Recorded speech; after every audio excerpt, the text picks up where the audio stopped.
How's it going, everybody? Bryan Alvarez here on Wrestling Observer Live. We are here every day, Monday through Friday, noon Pacific 3 Eastern, Sundays 3 Pacific 6 Eastern, Saturday mornings with Jim Valley, 10 a.m. Pacific 1 Eastern, Sundays with Andrew Zarian. And it's Thursday here on the show. You know what that means? Well, it means Christmas is over. It's in the books, as they say. And we are on our way to New Year's 2025. And of course, we've got this weekend, World's End. A lot of shows coming up. The Tokyo Dome, Wrestle Dynasty.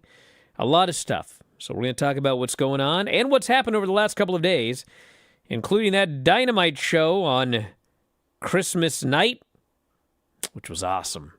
They've wrapped up the Continental Classic. We now have a bunch of matches, actually only 8 matches, scheduled for the pay-per-view coming up this weekend, which means basically one of two things. Either number one of these matches is going like an hour, which I guess is possible, or we're going to have a bunch of matches that will be announced here in the very near future. In addition to that, we got a lot of news. We've got Rampage, the final Rampage ever, is coming up on Friday, at least forever as far as the time being. You never know what'll happen. And we've got SmackDown coming up. And Vince McMahon, latest on Vince McMahon and Janelle Grant, which is really nothing new, just a further request, which we'll get to here in a moment.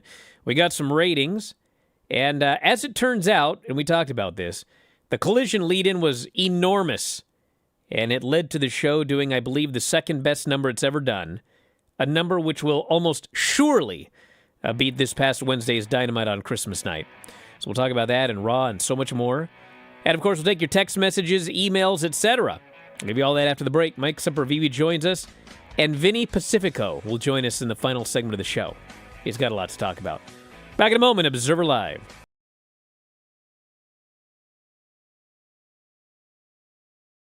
We did, in fact, by popular demand, watch Ready to Rumble. The champion is some fat loser. Yeah, he's a completely talentless, no athletic ability, can't wrestle, broke bum that walked out on his wife and kid. But he was he's over. The world champion. He and was. In the movie, the well, yeah, but storyline that's a is- microcosm of wrestling, sadly. Yes. He feels so bad about drinking this entire slushy that cost $1.26, and he sticks his finger in his asshole and walks up to the clerk. Lance is dying. How could the movie be so bad? I'm not going to fault the man for that, of all the things in the movie. I thought for okay? sure you were going to say you'd done this before. There's a reason I'm not going to fault the man for that. I just think with all the porta potties and farting in this, that I think Vince McMahon was a secret producer on this film. Had to have been. So then we get the Shermanator. He's played a WCW arcade game. He uses some internet sleuthing to find the personal information of Jimmy King. He's searching the internet. Gonna find out anything on here. This movie was so antiquated. Every Nitro Girl is in a Nitro Girl outfit, except for this girl. They had her want dance her in something to stand totally out, different. Brian, like the captain. So we're so stupid. I got it. Captain Yes, Stabbin. if you're watching this film, you're that stupid. I'm sorry. But I was also insulted by the fact they hired Michael Buffer to announce the Royal Bash, the fake-ass Royal Bash. $24 million budget. Wow. And probably $500,000 of that went to Michael Buffer. It made 12. You know, we He should mention unveils- this cage match is the triple-decker Cage of Doom. Everybody buried it. It was horrible. Everybody hated it. And so they decided to make a movie. And what is the final battle? It's another goddamn triple-decker cage match. This would be like in 2010 if like TNA made a movie and the final match was a reverse battle royal. They throw powder in someone's face, DDP's, I think, or somebody's, and the dude just looks and goes, "It doesn't work." It's like, of course, because wrestling's fake and stupid. Should we just end it there? What a soundbite. There has never been a movie I have watched in my entire life which has made me hate myself more Wow. I'm ashamed that I'm even in the place at 41 years old where I would end up reviewing this movie for money. I would have thought I would have made it out of here by now. You know what I mean? I'm done. Well, everyone, hopefully we can do this again someday. Instead of suffering through the YouTube chat, click like and subscribe.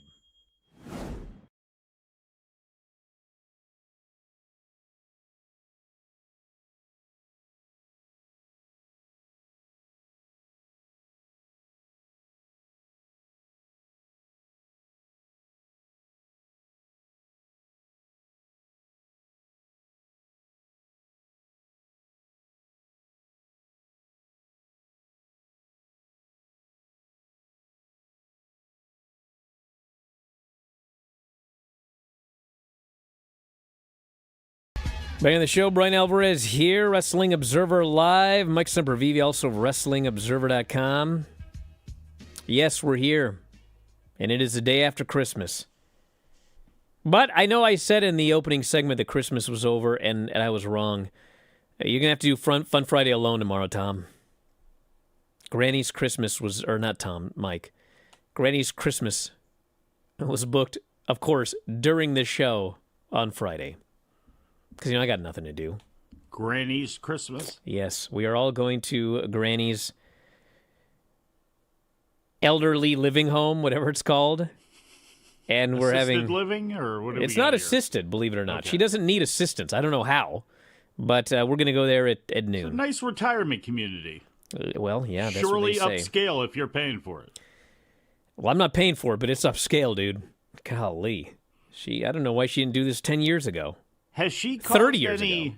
Any ruckus or anything like that in there by showing off the fact she's got a camera that spins? Well, she didn't show it off, degrees? But for some reason, the newsletter of the elderly folks' home welcomed her and noted she was a wrestling podcaster, which I had nothing to do with. Did she show off the gold microphone already? It's in there. I don't know if she's shown it off, but it's there. You can watch it all during the Christmas show, everybody. If you are not a subscriber, now's the time. Preferably at video.f4wonline.com, our YouTube channel. And you can watch the Christmas show in all of its glory. And it was pretty glorious. I did a watch-along with everybody. One of the few years I was not so embarrassed I couldn't watch it. People seem to like it, so check it out. You can hear it on audio as well. Spotify, Apple Podcasts, or WrestlingObserver.com. But anyway, enough of the rigmarole. So, I don't have the quarter hours yet, but this AEW Collision show, holy smokes, I can only imagine. The lead-in had to be like 1.5 million people or something crazy, because this Collision show did, let's see here, 635,000 viewers average over the 2 hours, okay? So if you know, like the show usually ends around, 250, 300. So to average 635 over 2 hours, I mean, those first few quarters, got to be gigantic. So it's up 158.1% from the previous week. Third largest viewership ever in the history of the show. 0.20 in 18 to 49. Up 122%, second highest 18 to 49 in the history of Collision. The show's lead-in was a college football playoff game, averaged 8.6 million viewers. I think that's the real story right there. Well, God that's a bless huge American number. professional and college football, which is pretty much professional football. Yeah, the big question is, how long did that lead-in stay, okay? Because... I watched the show, and the show was the best Collision in forever. However, I will say, they opened up with, Big Boom AJ and his kid and Ian Riccaboni, and they were in the ring to, build up the show. And, on paper, this is a great idea. They're big social media stars. It's Big Boom AJ, But the problem is, the segment actually sucked. It was Ian would say a match, and then they'd go, boom! And then he'd say, and I was just watching this going, this is absolutely horrible. Like, please, let's just get to the Ricochet Will Ospreay match. Beat it, nerds. Which they eventually did. But I was like, God, I hope they didn't run off 3 million people with this boom thing. So we'll find out when we get the quarters. But, man, I would have just done a cold open right into Will Ospreay and Ricochet going wild. People throwing toilet paper at Ricochet. This Ricochet heel turn was my Christmas present. He is so much better as a heel. Like, it's not even funny. Like, he's up 158.1% from when he was a babyface. Yes, he is. Have you been practicing your laugh? I'm not going to do it. Oh, do it. That's his. You got the voice. That's you can do his. It. No. Too much bass. I can't do it. God. He's just such a great, annoying, obnoxious geek. Yes. Like, it makes me, I'm the total polar opposite of Dave on this one. This makes me love them making him a geek, the Hurt Business when they made him a total geek. This makes me appreciate that even more. Big fact. Because now he's a hated geek. He's hated because he's such a geek. Yeah. But he's a geek, but he also can do, like, really cool stuff, so it makes people even more angry. And, man, let me tell you, when they did that match with him and Darby last night, and the finish was a draw, and listen, Dave's right. Maybe he would have got more heat stalling out the clock, but they just like went back and forth the entire time, and it ends up being a draw. And then this geek Ricochet on a draw moves to the final four, and man, this guy celebrates like he just beat everybody in the tournament single-handedly. He is so excited to go to the final four on a draw, and man, these people hated him even more. This geek. Oh, it was glorious. Do you know why he's glorious? So great? You know why he's so great? Because he stole Leo Rush's whole act. It's one of the reasons I wanted Leo Rush and Action Andretti to be in the Hurt Syndicate.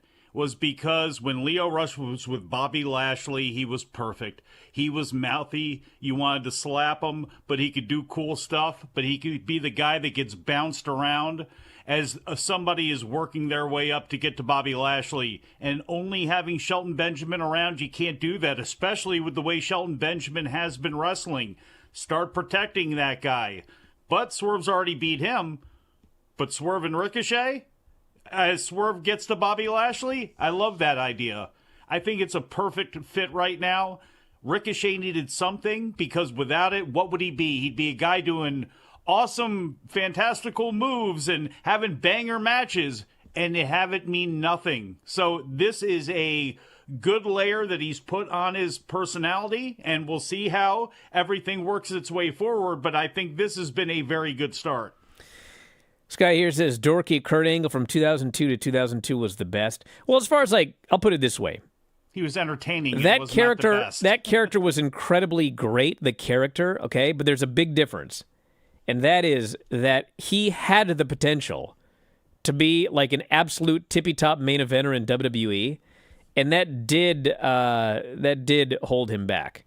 Whereas with Ricochet, it's like he's an upper mid-card guy, but he's not supposed to be like the very, very tippy-top. So this geek role suits him better than the geek role suited Kurt Angle. Now, you do need to give him additional credibility as he goes along, because you do want to have him possibly maybe in the main event, or you do want to keep him credible. He can't just be a geek who laughs and gets beat up all the time. He does actually have to earn his keep, but by doing it in a sneaky way and being the type of slime bag that he's been during the Continental Classic, I think they are off to a good start with it. But then again, right now, anything that's involving the Hurt Syndicate is pretty damn good. Let's see how long that can stay safe from some of the problems that other groups and other angles have had there. All right, what else do we have here? The Raw show did not do as well on Monday night. 1.45 million viewers, 0.42. It's Christmas week. I mean, NXT is going to die a death on Christmas Eve. Dynamite might do better, because Christmas Eve, I think, is worse for television than Christmas Day. Because I think most people, they got a family there Christmas Eve, and going to church. Santa comes, and then Christmas Day, you do everything in the morning and the afternoon, and then it's over. So I think people can, You ever go to midnight mass with Granny? Oh, what are you talking about? I'm just Midnight asking. mass? Yeah. No. Nothing? I gotta go. Back in a moment, Observer Live.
No fish could swim this far upshore. Yeah. Shoulders ran like the wind, but he could find no peace.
Back in the show, Bryan Alvarez here, Wrestling Observer Live.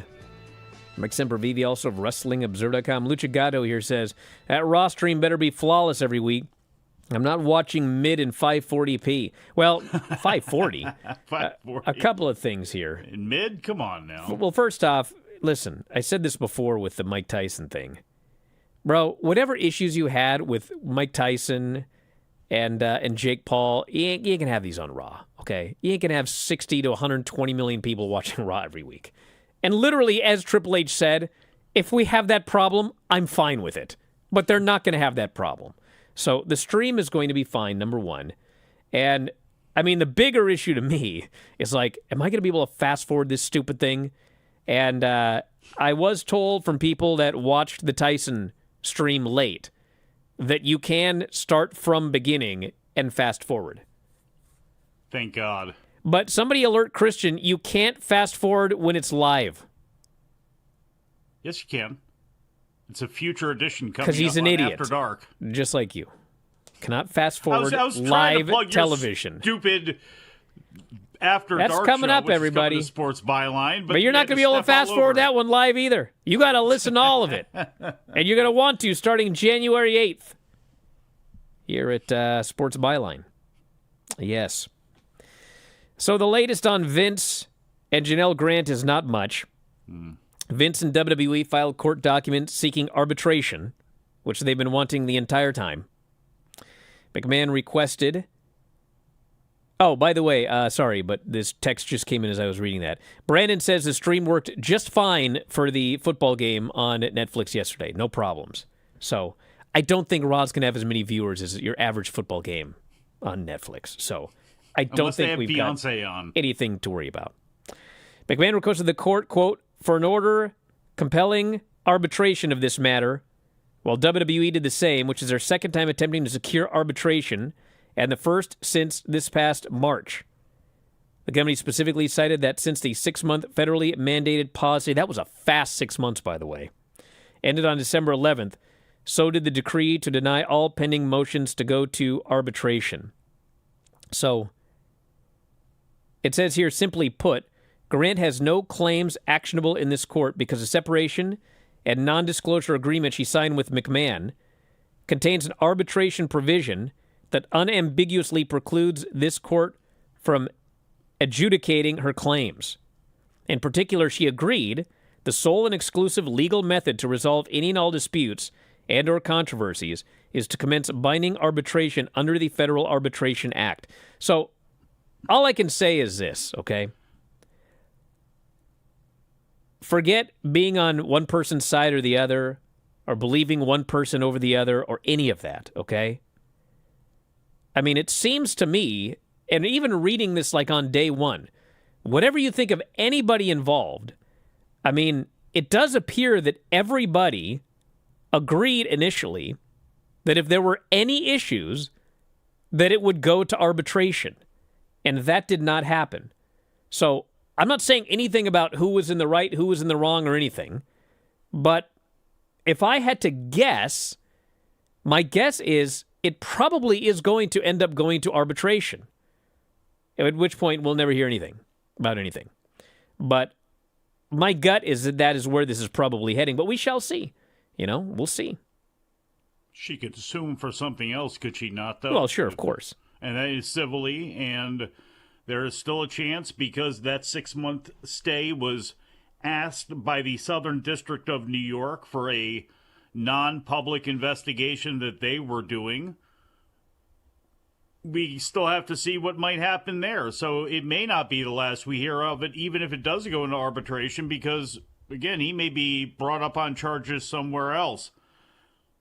It really just comes down to, does that supersede what is being accused by her? And there's still the question of, how was this leaked anyway? Was it leaked from her side? Was it her saying it? It came from a different party. So is that something her side can argue, that we didn't violate this? Word got out, and he stopped paying because word got out, but we didn't do this. But I don't know. Well, it's a big thing here. Legal. It's a big thing here. So because somebody said Vince violated the NDA, stopped payments, the NDA is invalid. Well, the issue with all of this is you had two people that had an NDA, okay? You had two people that had an agreement, all right? So, yes, he stopped paying, okay?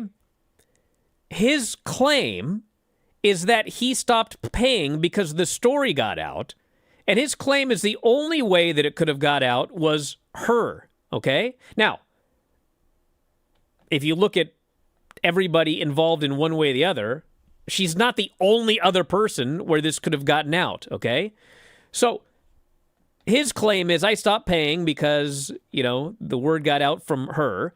She's, of course, claiming, I didn't say anything. You still owe me the money. But the gist of it is, whatever happened, okay, once he stopped paying, it was supposed, like, this issue was supposed to go to arbitration. Like, why are you not paying? Well, see, that's where it was supposed to go. Instead, that's not where it went. So they're arguing that's where it should have went first. As soon as he stopped paying, we should figure out, why did you stop paying? What's your side of the story? What's her side of the story? This should have been done in arbitration. That's the argument. So I don't know what's going to happen, but my guess is it will probably go to arbitration next, but I don't know. Not much to add there. Yes. She signed the agreement after the fact. She could have shared the story well before the NDA was signed. That's all true, yeah. He should have went to arbitration with her. Yes, he should have as well. I'm not saying he's innocent in this. Like, everybody should have gone to arbitration, no matter who had a problem. Well, look, there were whispers and talks about a lot of things for a long time behind the scenes, and now we see texts, obviously, from her side. You know, his side is saying we have to see the other side of those things, but, you know, it wasn't a secret that things were going on. Things were being talked about. You know, she confided in people that were there. She said that. So is there somebody in between Vince McMahon and Janelle Grant, and Vince McMahon, and I should mention John Laurinaitis, and, you know, Janelle Grant, that would be privy to a lot of this stuff at a high level, possibly? I don't know. But it is hard to believe that it's hard to believe that a lot of people didn't know about some aspects of this story that could have begun to spill the beans, which led to the Wall Street Journal initial reporting on all of this. But again, we're getting into deep waters that I think we need Brandon Thurston here for, at the very least, Josh Nason, who has done a very great job filling in for Andrew Zarian on Sunday on this show and is doing a lot of the writing up when it comes to this stuff for the front page of the site. Man, all those Vince texts, I mean... Yeah. Here's the one thing that I'm going to say, like, the texts were all real, okay? None of let me put it this way. The fact that he sent all those texts cannot be denied, all right? However, I do believe that I don't believe that he was necessarily honest in all of those texts. In the sense that, you know, he had some texts that were like, you know, I showed this to all of the production people and blah, blah. Like, he's just talking about, like, bragging and showing off this stuff everywhere. Fantasies. I think that was more some weird fetish thing, because at the end of the day, I have talked to people in WWE production afterwards, and, like, I haven't found one person who's like, yeah, I was there. I saw that. Like, nobody. And so I think that, like, he had a lot of things that he told her. Well, that it's like he did. A lot of psychological I mean, come on. Games. Here's another thing. This guy's claiming the only person that could possibly have made this public is Janelle Grant, but he also claims I was showing this stuff to random production people. I mean, it's ridiculous, okay? He's lying one way or the other, and probably in many different ways, but I do not believe a lot of those stories he told about, you know, I got together with all the production guys, and blah, blah, blah. I mean, maybe he shared with a few people, but, like, the idea that he's just walking around backstage, hey, look at this. No, this is a weird Vince thing. Now, sharing it with a Brock Lesnar, as has been claimed by Janelle Grant? Well, I'm not. I am sure that he probably had some texts back and forth with Brock Lesnar. I don't doubt that for 1 second. But I'm not exactly sure that he was always speaking the truth in all of those things. No, and that's, again, a lot of the parts of unpacking the thing as it goes along. If it does continue to go out and gets into the court system and we do end up hearing about it, there's a lot. Forget it. No need to continue to keep going with it. That's probably enough. All right, well, we have got, what else do we have here? Oh, we've got AEW reached an agreement with ITV. They're extending their television deal. They will continue to air AEW programming, Dynamite Friday, Collision on Wednesday, ITV4 and ITVX 2025 renewal. Will take it into its 6th year as AEW's free-to-air UK partner. So that has been extended. And then we've also got Ty Mello. Somebody just asked me the other day, do you think that Ty is ever going to wrestle again? Funny you should ask. both Ty and Athena will be working for Stardom on January 3rd. They're both booked for that show. So that will be, I believe, Ty's first match back. After 2 years, she said. 2 long years. I am finally back. And you know who else is back? Vinny Pacifico. After the break, Observer Live.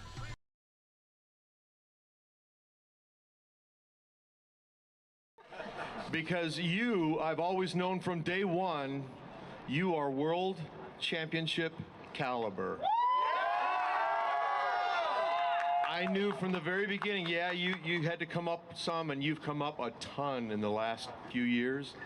But I knew that you would someday become the world heavyweight champion.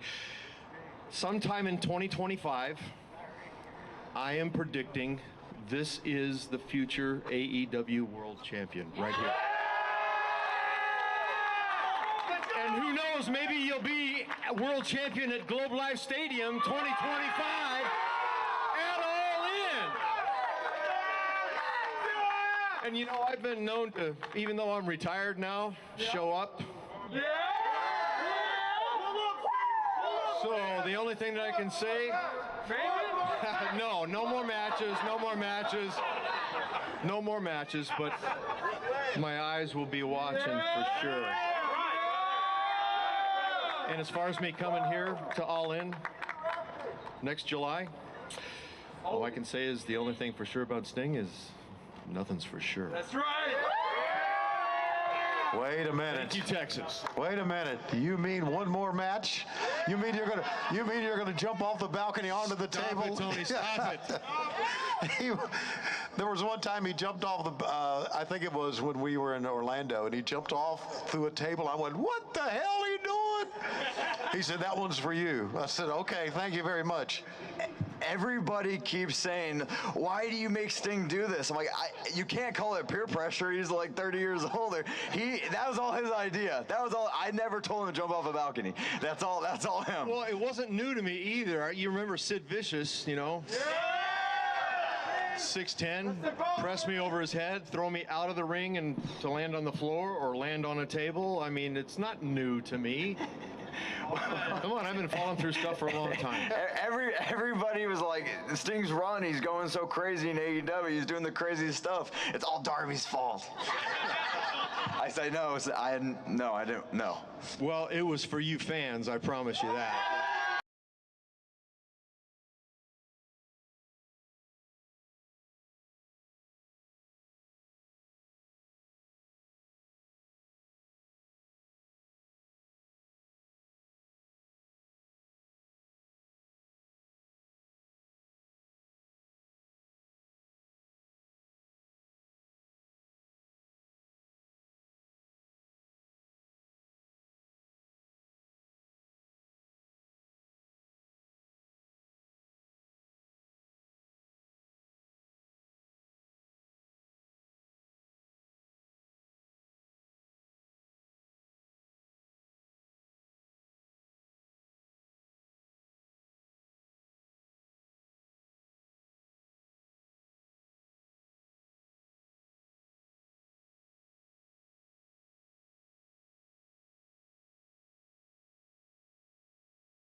Back in the show, Bryan Alvarez here, Wrestling Observer Live. Mike Sempervive, also of WrestlingObserver.com. Very happy today to be joined once again by Vinny Pacifico. We got a lot to talk about here today, Vinny.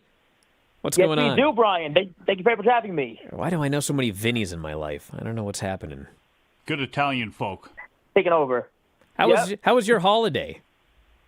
It was good. It was nice to sit back, see family, had the wife. We split it pretty evenly. Saw my aunt, saw my mom, saw her dad, saw my sister, and then saw my dad. So we kind of got everything in. It was very, very nice to finally be back. I was touring Europe all of November, so I missed Thanksgiving. So now I try to make sure I was home for, Christmas to see my family. Sure, yeah. You ready to get the hell out of there now, like everybody else? Yes, I am. Okay, good. You're a world traveler. I had my pull. Yes.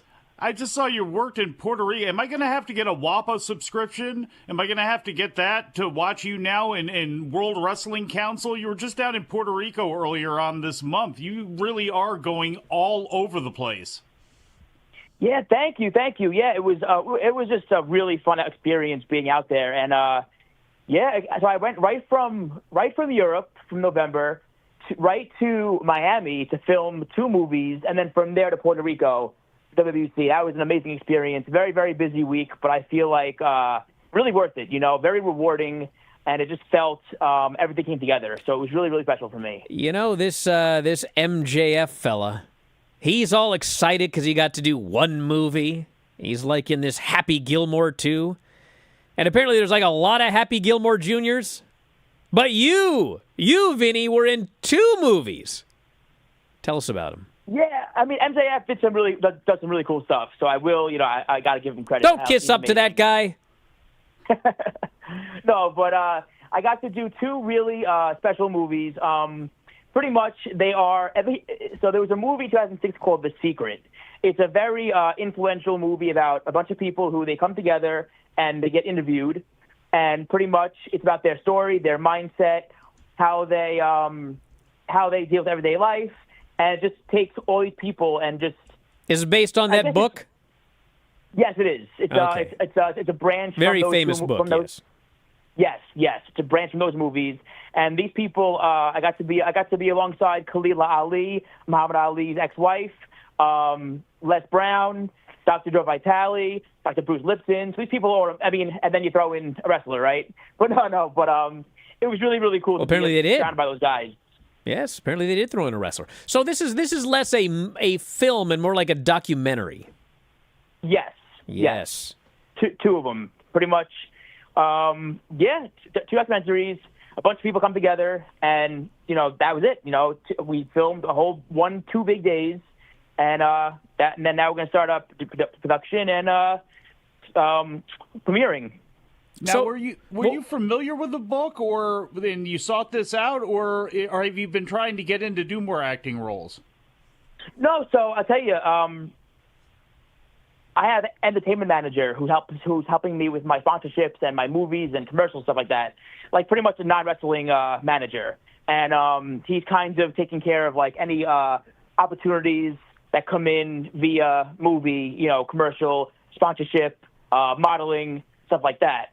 So he actually got to be the producer of these films. So once he got that opportunity to do that, he brought me in and got it cleared, obviously, by the director and stuff like that. And they kind of, did a check on me, make sure I tick off some boxes. But they were very happy with, how I performed. And but yes, I also have something in the works. Mike, by the way, Mike, if you read the book, the movie found him. Yes. Thank you. I see what you did there. Yes, yeah, thank you. So it was special, and I had not seen so much of it. I've seen bits and parts of it, but it definitely is a really cool experience, and I learned about myself doing that, I got to get your guy. I mean, I got Sidney Bacabella as my manager, and he's just not doing the deal that I need him to right now. So you got to hook me up with your manager. Yeah, this guy's been good to me. I'm telling you, he works hard, and once he got that opportunity to be the executive producer, he kind of just gave me the rundown of what I had to do and questions, stuff like that. And it was a really cool week, getting to be around people like that and just soak in so much knowledge. So what was the other movie? So one of them is Frequency of Miracles. One of them is Art of Manifesting. Both of them are branches of The Secret. I see. And the other one, I'm kind of working on, it's very under wraps right now. We're finishing production. It's a wrestling horror episodic series. There is interest from some major distribution, so we're working on like some deals with that. But so it's just a lot of really fun stuff been going on, and it's been really busy. But I'm just very blessed to be put in the opportunities to do these things, Why are all these wrestlers always in these horror films? I've noticed. I don't know, but do you notice that a lot of wrestling people love horror? I noticed they love horror, and I did another show the other day. I was talking about how so many wrestlers are into the paranormal too. Yeah, there's got to be some weird correlation. Well, yeah, a bunch of workers, I think, is part of it. That's what it is, a bunch of carnies. They're into this whole carny thing. But yes. No lie there. Well, you also besides Puerto Rico, you had the tour of Europe. Where did you go? What did you do? So we did Netherlands, Romania, Hungary, and Germany. That tour was very easy to do because everything's driving distance pretty much, except Germany. Germany, they flew me from Germany to Romania, but it was very easy to travel from place to place. It was beautiful, besides the wrestling, getting to be able to travel the world and just see the beauty that there is out there. Special, wrestling, I tell you what, though, the fans in Germany are special. Like, really, those fans are just, wow. They light up the minute you enter, you feel them, That must have been one of the most crazy experiences of my career. I don't think I've heard much about wrestling in Romania and Hungary since about 1911, maybe a little bit earlier. But what is the scene like in 2024? So Romania is I believe there's like two promotions out there. Romanian Pro Wrestling is, he's trying to do more, but it's mainly a one big super global event he does per year. And it was myself, Rene Dupree, Heidi Katrina, Deanna Strong, a bunch of people from all over the world. They had me from America, you had Rene Dupree from Canada, you had Heidi from UK, and you had Deanna from Poland, you had one person from France. So it was a bunch of people, Amale from France. So a bunch of different people from all over the world on one big show. It was really, really cool. So basically he doesn't book like monthly shows. It's just one time per year the circus comes to town with whoever he can get and just putting whatever matches together? I mean, strategically, yes. Okay. Strategically, from each country, he probably is it part of a festival? figures what match would be best. Yeah. Huh. Sorry? Is it part of a festival? No, it's just one big event. And how did it draw? Like, does it do great because it's one per year? It did pretty good. I don't remember the number, but it was probably 300 or 400. Not that bad. Yeah. Well, what about Hungary? Hungary was great. So so that event I did not do. So I fell down the stairs, but from what I saw, Wait. Whoa, hold on a second. Hold on. Yeah. Let's not bury the lead here. You didn't do the event because you fell down the stairs? Yes. So I went to the event and watched what they were doing. It was great. But so that week I fell down the stairs in my hotel. I had like a hotel in Germany. Fell down the stairs, sprained my ankle really bad, and I wrestled in Romania. But I said, you know what? It got a little worse. Let me just not do the Hungary event.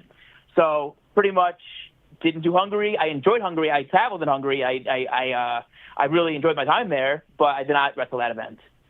Are you recovered now from falling down the stairs? Yeah, you all right?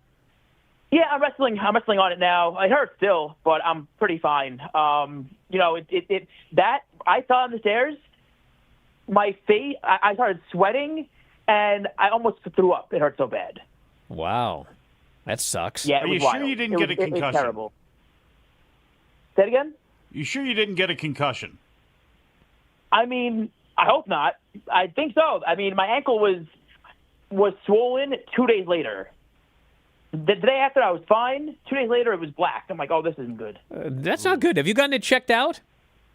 Yes, they said it's just a sprain. It's okay. Pretty fine. I can still wrestle on it as long as I wrap it and stuff like that. I was going to say, because energy drinks, I know you're a big fan. Yeah, how of many them, of those did you have before you were taking them stairs? Yeah, they don't cure everything here either.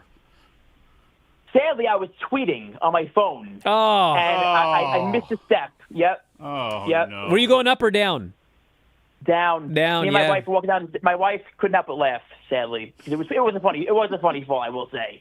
But it was. Well, that's the question because like I've got carpeted stairs, and I have in fact slipped on the stairs in my socks before. But like you kind of go down the stairs like a slide for a little while, and then you kind of catch yourself or whatever. Is that what happened here, or did you like go full ass over tea kettle? No, it was literally. These were like cement stairs. So I missed a step. My ankle was turned in, hit my ankle, and I rolled down the stairs. Did you watch Dynamite yesterday by any chance? I did not. I was out with my family. Yeah, Moxley cut a promo at the end, just ranting and raving about all these youngsters in AEW and all the problems they had, and he made sure to mention can't even look up from your phones. So Oh, wow. I hope you've learned a lesson here about tweeting and stair climbing. Oh, I did. Trust me. Oh, man. Well, I'm glad you're all right. Glad you're all right. Thank you.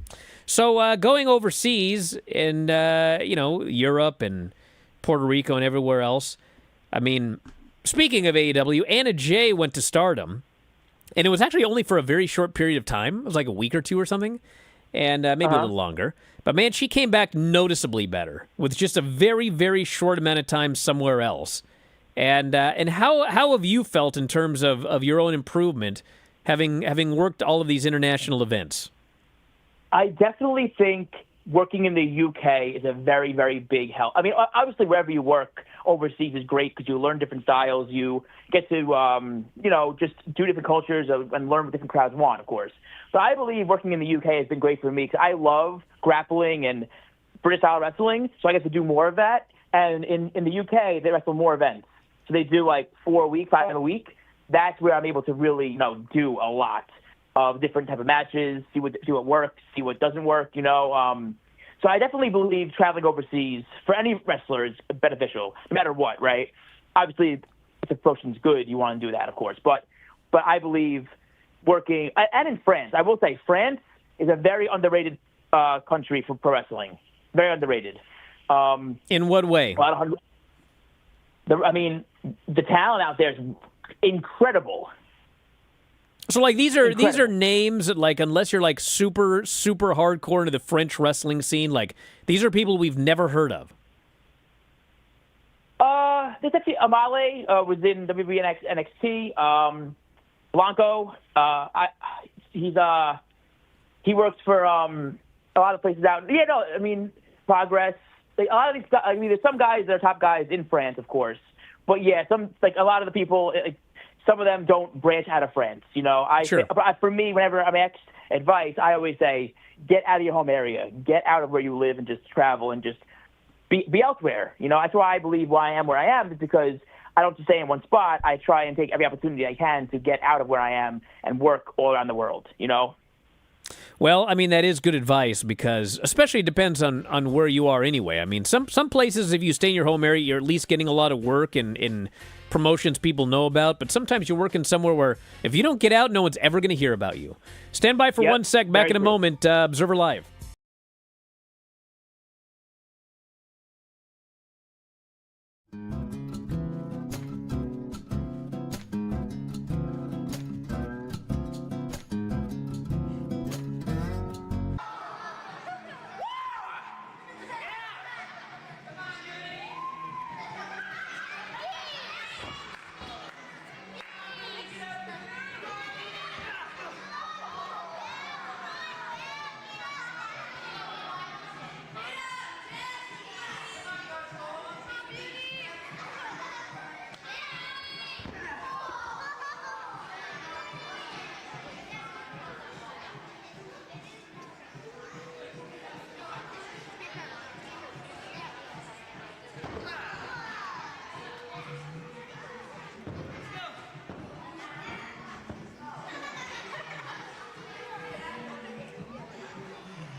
Show. Bryan Alvarez here, Wrestling Observer Live. Mike Sempervive, also WrestlingObserver.com. Vinny Pacifico is joining us here today.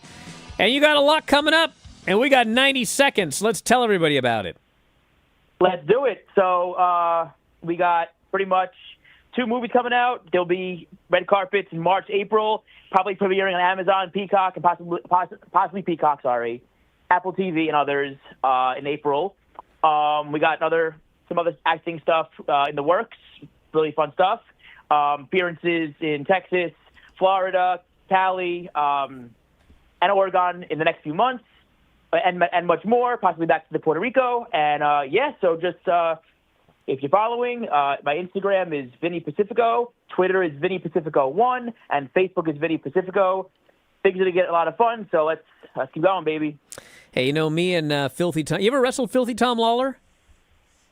I have not, but I love him to death. Okay, well, we do a show together, and we do a thing called Sponsorship Snackdown, where we, usually it's things that are sponsored by SmackDown or sponsor SmackDown.